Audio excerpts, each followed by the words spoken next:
একদিকে যেমন তীব্র গরম, অন্যদিকে গ্রামের মানুষ পাচ্ছে না সাধারণ টিউবওয়েল থেকে পানি।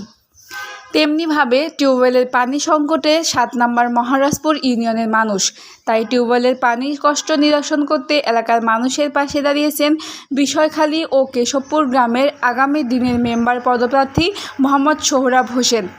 তিনি আজ বিষয়খালী বাজারের হাটের মধ্যে একটি সাবমার্সেল টিউবওয়েল স্থাপন করেন। আর এই সাবমার্সেল টিউবওয়েল স্থাপন করার কারণে পানির কষ্ট থেকে নিরসন পাবে এলাকার ২০০ মানুষ। Abul Bashar Babul, SK TV, Bishoykhali, Jhenaidah.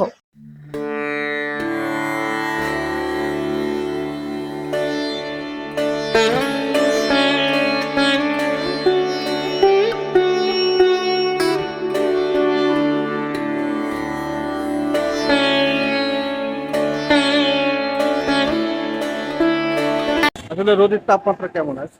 একটু তাপমাত্রা তো অনেক বেশি লাগতেছে, প্রায় ৩৮-৩০ এর মতো লাগতেছে।